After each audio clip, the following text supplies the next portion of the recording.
The Federal and Devaki Specialty Hospital jointly present the Madurai Marathon 2024 Run for Health on Sunday, October 20th, 2024. Entry is free for all. I have with me Mr. Sajjad Gani Lone, who is the chairperson of Jammu Kashmir People's Conference, a party that was founded way back in 1978. Welcome to the show, Mr. Sajjad. So what is your assessment of these elections happening after a gap of 10 years? How do you see these elections personally? Well, the good news is that there are at least 7 elections and people will have some representatives. The bad news is that it is one of the most disempowered states from being one of the most empowered states, wherein we're an assembly with a special status, with a 370, with a 35A, a great federal solution. Now we are down, we're fighting elections for an assembly which will be one of the weakest assemblies in the whole country. So that's a countdown. So, Mr. Sajjad, in the past, the elections were fought for local governance, local administration, Bijli Sadak Pani. But this time, if we read your manifesto or manifestos of the other parties, they talk about larger issue. It has been sort of linked to the other issues concerning 370 or restoration of statehood. How do you see this difference in manifestos? What is new in your view? See, a major event took place, a major negative event took place on the 5th of August 2019. And this is the first assembly election after that. So it's very natural that ideological issues will be a part of the manifestos. So that event has an overarching, it's a looming shadow on whatever you want to do politically. And it will not go away. It was not going to go away, it will stay there, which are called aspirations. The other is the grievance part, which we call development. So it's aspirations and grievances. So the development part is also there, and so is the aspiration part. So in the last elections, in the Lok Sabha elections, your slogan was development and dignity. But this time you do talk about other issues. And that's why my question is again, like you are linking these elections to the larger dimension of the Kashmir issue. What has changed? Dignity is a part of that. You see, actually dignity is about identity. Dignity is about 370. Dignity is about 35A. Dignity is about the negative bias, blind bias against our young men and men when it comes to framing specific laws for J&K in terms of security issues, that you need a police clearance certificate for everything. And the police clearance certificate, it's not only that you are answerable, your entire clan is answerable. So these are Stone Age laws which have been brought to J&K, and the biggest problem that I see today in this, the entire country is okay with it. They're comfortable with it. But do you think a disempowered assembly will be able to restore these rights? You see, once you may not have the power to do something constitutionally, but at a mass level, every MLA will represent a part of the masses. Mm-hmm. Their voices outside the assembly will carry more weight than inside the assembly. So you have to talk about the morality aspect. They will have that moral high ground. PDP was formed in 1999. National Conference has a history of over 9 decades, and even your party has it was founded in 1978. Why do you think that your party has not been able to gain ground other than the North Kashmir pockets? What is the reason? The reason being is that we were out of mainstream politics for good 25 years. We have been victims of massive rigging in 1987. We were never a part of the King's Party. The establishment never liked my late father, who founded this party. He was a Kashmiri nationalist, and those were the days when the political space was highly constricted, confined, and exclusive. It was not inclusive. It was mainly NC. And they were strong also at that time, but I think my father and Jamaat Islam, they were the only pockets of resistance to Sheikh Muhammad Abdullah Sahib. Mm-hmm. He was a very tall, very popular leader. Then when we started to build momentum, every anti-incumbency was demolished by rigging.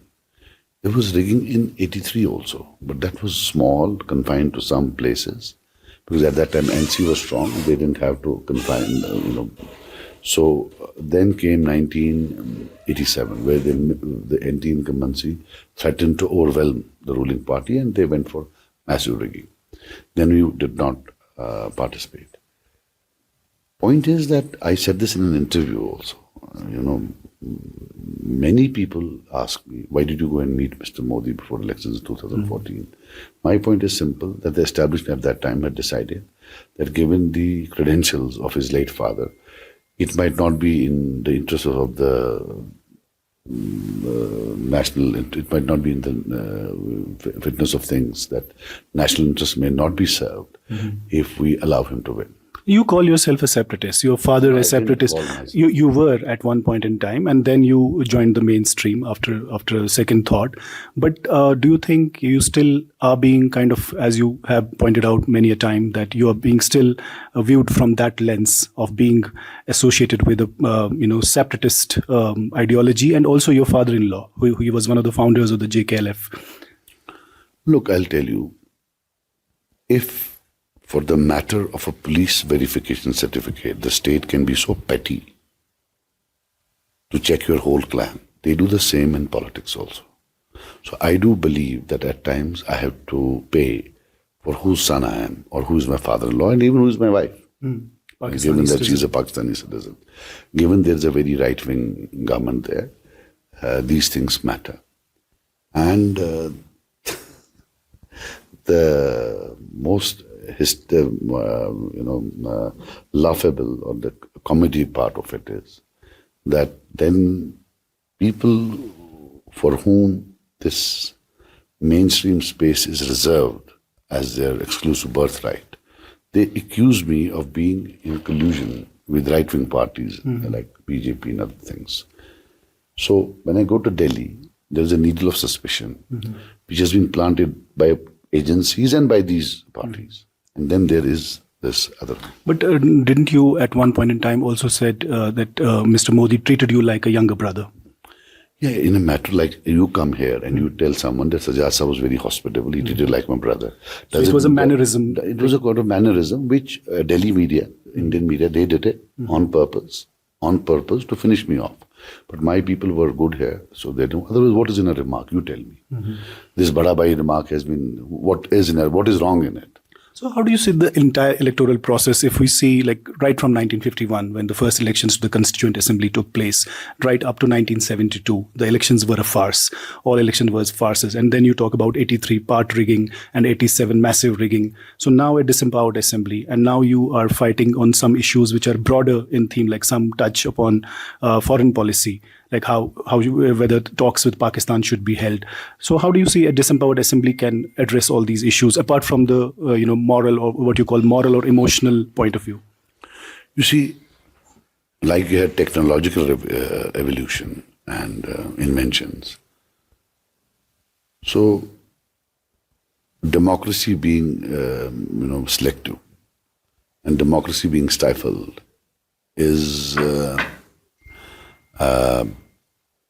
again has become, it's improved. I have never seen Kashmir being overrun by agencies the way it has been in this election.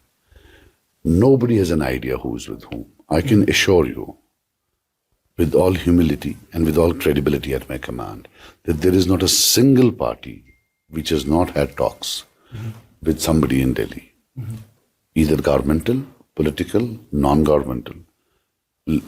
So we don't know who is on whose side. So do you think there's administrative or bureaucratic interference in these elections? There always has been. Elections have never been truly black and white in J&K. But I think the covert fiddling is much higher. How do you see the allegations of your rivals, political rivals, who accuse you of being, party to ABC? Nothing, I don't take them. You see, problem is, Gawhar, problem doesn't lie with me. Problem lies with the media. I don't have anything against the media, but they have to do their job. If they come and ask me this question 10 times a day, they have to ask. No, I interviewed NC guys and other guys. Umar Abdullah 10 times a day, that were you the foreign minister? Were you defending human rights violations in Kashmir at that time? During the Vajpayee government. Yeah, were you defending or not? Yes or no? Because those days, on an average, 10 to 20 people would die. And he was the face who would tell them that they were terrorists. even if they were innocent bystanders. Hundreds were jailed on a daily basis, and he would justify them. You have to ask him yes or no. What is the pragmatic promise you're... If I am today, for example, or I was in a government where BJP was also a part, I was not defending human rights violations. I was not defending jailings. I did not throw out a party colleague because he voted against the BJP. Now, this whole thing of holier than thou attitude is because of a very pliable media. A vibrant media would have never allowed it. So he is getting away with murder. That is because of the media. What is your larger message to your voters? What are you promising them in pragmatic terms, apart from the emotional themes that are touched upon in the manifesto? I think the biggest problem today that you have in Kashmir at a development level is unemployment. You have massive unemployment. Inflation. Inflation is a national issue. You cannot control inflation. Our contribution to economy is very small. We cannot control inflation. Here, inflation is external. But unemployment is something that you have to tackle here. When we talk to voters, for example, there are 5-6 issues which come predominantly, what is in the voters' mind. One is the restoration of 370-35A. Second is statehood. And then they talk about unemployment, inflation, and also electricity bills. Is it the same here in your constituency? Yes, same. Electricity bills is a big problem. You see, problem is that the rate of electricity for the guy who served us tea and me is the same. It's unfair on him. If I am his employer and he's paying the same rate as I am, now they are all lying that we'll give this free, that free, because we are under huge debt. I think if it was left to me, if I get a chance, I would go for cross-subsidization. The lowest 20-30%, I wouldn't charge them, they would, but the highest 20-30% would have to pay. Last two questions, Sajjad Sahab. One is your document, Achievable Nationhood. Do you still stick by that? Do you think still it is the way forward, the path ahead? Gaurav, my belief is that, Kashmir issue is not a function of lack of solutions or lack of prescriptions for what could be a solution. It's a function of lack of leadership. It is irresolvable not because there is not a solution in sight. It is irresolvable because there is not leaders in sight. The day two leaders sit in Kashmir, in Delhi and Islamabad, I promise you, there are many documents. This will also be a document which we looked upon very seriously. And the last question, very important question, is once you win your seats, whatever your expectations are, who would you ally with? If there is a hung assembly and some support is needed by NC Congress Alliance, for example, or who are you like? Ideally, I would have wanted to go with the secular alliance, but wherever I will win, I will majorly win against NC. So that is a bit of a problem. So the vote for you is anti-NC? Is anti-NC, unfortunately, at every place apart from one, which is Langate, where they are not fighting, and you have Engineer Rashid's brother fighting there. And then there is the Congress fighting there. So that is a bit of a problem. My ideal solution, honestly, would be to ally with the... Not to be equidistant, and I would love to be my father's son and be a rebel in the assembly. In the opposition? Yes, I would do a wonderful job, I think, there. I think I'm more tailored for that.